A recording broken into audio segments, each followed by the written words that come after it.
Bonjour à toutes et à tous et bienvenue à ce rendez-vous de l'écho des parutions du jour. Démarrons avec La Nation qui affiche en manchette lutte contre la corruption, le Bénin évalué par des experts internationaux. Passons aux finances avec le matinal en titre Service Finances Mobile au Bénin, plus de 2 900 milliards de francs CFA de dépôt en 2024, une baisse de 15,13% par rapport à l'année précédente. Selon le rapport annuel 2024 de l'Autorité de régulation des communications électroniques et de la Poste, ASEF Bénin, en abrégé, les services financiers mobiles ont généré un total de 2 911,23 milliards de francs CFA en dépôt au cours de l'année. Le Télégramme, quant à lui, affiche dans ses colonnes que l'ASEF mobilise 66,1 milliards de francs CFA de recettes pour l'État en 2024, 2 911 milliards de francs CFA de dépôts mobiles effectués en 2024. Pleine ascension de Celtis, MTN et Move subissent des baisses.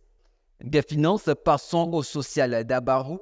Titre à cet effet, Malanville pour dynamiser le maraîchage, la TDA, Vallée du Niger et le MSEC appuient des groupements de femmes. 3 groupements de femmes de la commune de Malanville ont récemment bénéficié d'équipements modernes de maraîchage dans le cadre du projet de mécanisme de stabilité des États côtiers. Toujours dans le social, mais cette fois-ci dans le COFO, le potentiel laisse lire dans ses colonnes œuvres sociales dans la commune de Dobo. Francis Bodo offre des tables-bancs à CG3 dans un élan de solidarité empreint de noblesse. Le jeune leader Francis Bodo a posé ce lundi 5 mai un acte à forte portée symbolique et sociale en faveur de l'éducation dans la commune de Dobo. Mauvaise nouvelle pour certains habitants de Wiro pour la construction d'une gare routière à Cotonou, plus de 260 maisons à raser à Wiro. Passons à la phase politique présidentielle 2026.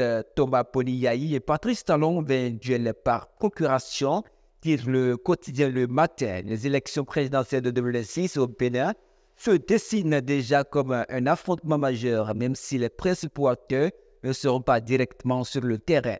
Thomas Poniyayi, ancien président et actuel leader du principal parti de l'opposition, les démocrates, ambitionne d'influencer cette élection sans se porter candidat. En face de lui, Patrice Talon, le président sortant, a également décidé de ne pas se présenter à l'issue de son second mandat. Ce contexte crée un climat politique chargé et de tension, rapporte le journal.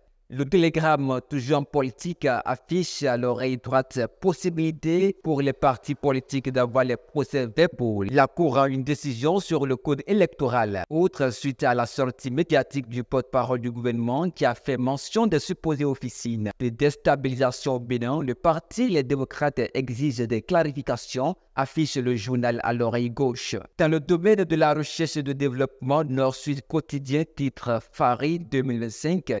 Science et innovation pour refonder le modèle africain de développement. Le potentiel à cet effet mentionne Forum africain pour la recherche et l'innovation, la jeunesse au cœur de l'édition 2025. Le quotidien Le Matin, lui, laisse lire Fari pour faire découvrir l'avenir de l'Afrique en miniature. 115 startups de l'espace, Diao rivalise Tader devant un jury.